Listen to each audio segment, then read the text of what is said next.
A paz, meu querido amigo, meu querido irmão. Que Deus abençoe a sua vida poderosamente. Nesse momento aqui vamos compartilhar da porção da palavra do Senhor para a sua vida. Quero convidar você a refletir comigo um pouco da palavra do Senhor que está em Atos dos Apóstolos, no capítulo 8, que é também chamado, o livro de Atos, como Atos do Espírito Santo de Deus. E aqui nós temos uma lição muito poderosa para nós nesse momento. Tá? Então nós vemos aqui em Atos que o Espírito Santo ele conduz o avanço da igreja. O capítulo 8, que vamos aqui refletir, ele vai apresentar uma virada de chave importante no avanço do Evangelho. Tá? A partir daqui agora, desse capítulo 8, a palavra de Deus, o Evangelho começa agora a se espalhar para fora de Jerusalém. Porque no capítulo 1, versículo 4, Jesus disse que eles não se ausentassem de Jerusalém. Para quê? Para que eles aguardassem a promessa do Pai, que era o derramamento do Espírito Santo. E aconteceu em Atos 2. Agora em Atos 8, acontece uma grande perseguição. E o que foi que motivou essa grande perseguição? O martírio do diácono Estevão. E essa grande perseguição ela se tornou também uma grande oportunidade que parecia ser o fim da paz da igreja.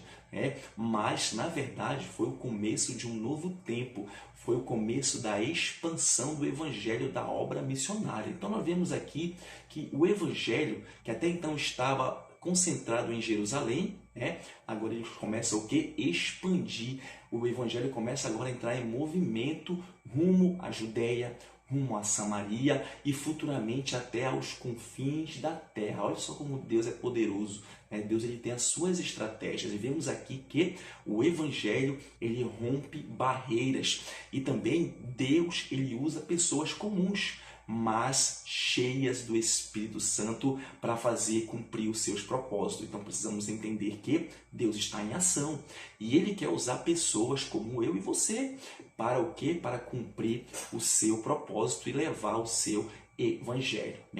Primeiro ponto que nós refletimos aqui é a motivação da igreja. O que acontece? Por que a igreja se motivou a fugir? Porque, como eu falei, foi a perseguição. No versículo 1 ao 4 vai dizer que naquele tempo levantou-se o quê? Uma grande perseguição contra a igreja em Jerusalém. E todos foram dispersos pelas regiões da Judéia e Samaria. Contudo, nós vemos também que os apóstolos eles ficaram em Jerusalém, mas toda a igreja, os diáconos, os irmãos, membros, eles o que saíram, fugiram.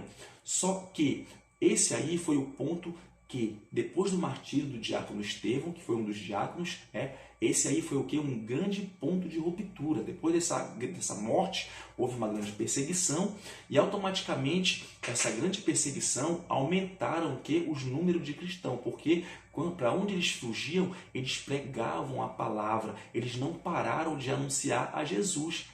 Ao invés então deles se calarem, eles começaram a pregar ao Senhor Jesus para onde eles fossem. Olha só, o que nós vemos aqui, um ponto muito importante.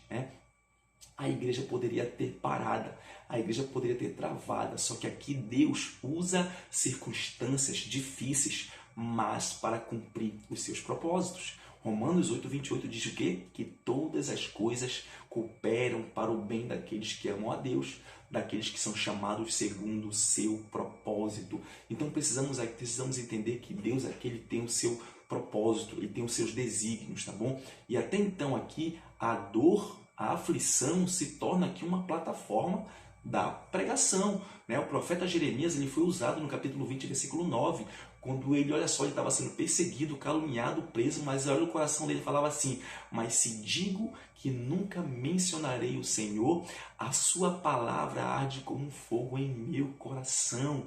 Olha só, meu amigo, e é como um fogo que arde em meus ossos. Ele ainda continua falando: eu estou exausto tentando me conter, mas não posso. Olha como isso é forte. O profeta estava sendo usado para anunciar que se eles não se arrependessem, vinha juízo, mas a palavra, o amor estava assim ardendo. Com isso, querido, nós aprendemos que a igreja não parou, mas a igreja ela se espalhou. Hoje é diferente. Hoje nós precisamos entender também que enfrentamos desafios. enfrentamos problemas, enfrentamos rejeição, desafios, mas, querido, o sofrimento, ele nunca deve nos calar, né? Deus, ele prova a nossa fé, tá? Pelo contrário, os problemas, eles podem ser porta de oportunidade para eu e você pregarmos o Evangelho. Então vamos se colocar diante do Senhor para sermos instrumentos na sua mão, mesmo diante das adversidades. Olha só uma palavra forte também, Romanos 12, do 11 ao 12, diz assim: nunca falte o zelo. Olha como isso é forte. Sejam fervorosos no espírito ao Senhor e sirvam ao Senhor. Alegre-se na esperança e sejam pacientes na tribulação e perseverantes na oração. Então, queridos, a verdadeira igreja, ela ora. A verdadeira igreja, ela é perseverante. Seja perseverante. Segundo ponto, nós vamos aprender um pouquinho aqui do ministério do diácono Filipe, do versículo 5 ao 13 do capítulo 8. Vai falar que Filipe, ele descia à cidade de Samaria e pregava-lhe a Cristo. Olha só que destaque aqui para esse diácono. Filipe aqui não era um apóstolo, mas ele era um diácono. Ele servia, mas agora ele vai ser usado para pregar a Cristo. Sabe por quê? Porque ele se colocou à disposição do Senhor Jesus, querido. O que está faltando para muitas pessoas é se colocar, falar: Senhor, eis-me aqui, me envia-me a mim, e tá glória. Então, em Samaria havia um povo desprezado pelos judeus, mas Deus, ele vai usar esse diácono, olha só, para romper as barreiras.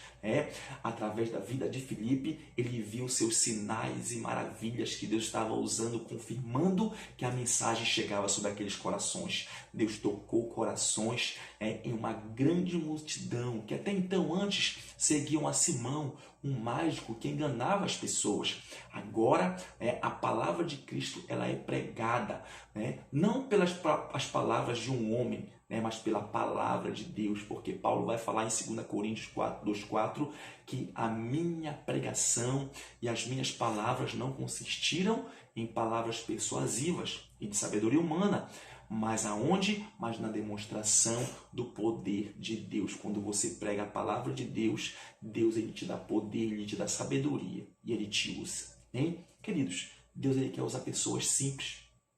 Deus, ele quer usar pessoas comuns, assim como ele usou Filipe, mas para usar pessoas simples e comuns para fazer coisas extraordinárias. Assim como Filipe, eu e você podemos sim ser um instrumento nas mãos de Deus. Nós podemos.